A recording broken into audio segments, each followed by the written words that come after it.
Hi, I'm Steve Mencher, News Director of KRCB, and we've just been through a really terrible day for a lot of the residents of our area.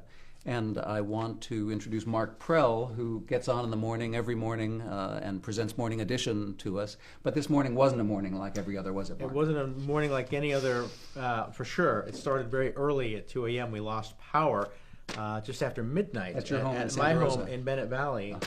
And I woke up at 2 a.m. to the smell of smoke. And I had heard reports before I went to bed about the wind that we were having 60-mile-an-hour gusts and making wires, knocking together wires and creating arcs and possibly starting fires. So when I smelled the smoke, I thought, oh boy, you know, this is going to be something. We're in for a long day. And as you came into work, they were already starting. The city was gearing up, the county was gearing up, all the local municipalities were trying to get information out, and we were helping them do that work. There was definitely a need to get information out to residents quickly.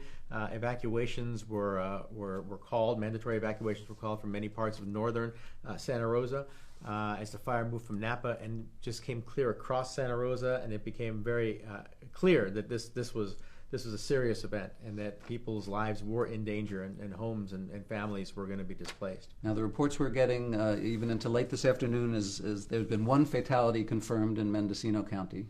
1,500 structures, as many as 1,500 structures completely destroyed.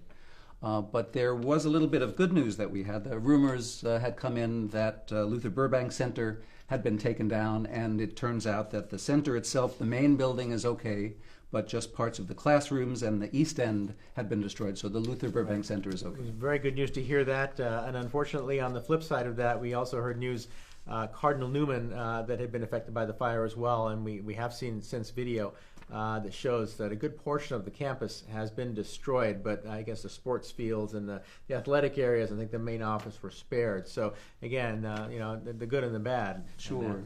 There had been some reports in the afternoon that people had been going back into their neighborhoods, going back into their homes to try to see what had been happening, if their homes were still there.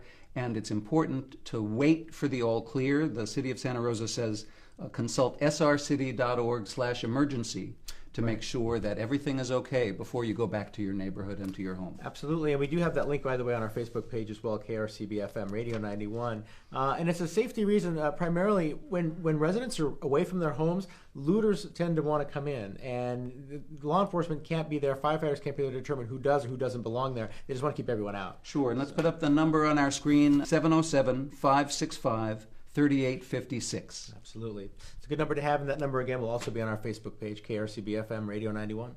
Thanks, Mark. I'm Steve Mencher, News Director, KRCB.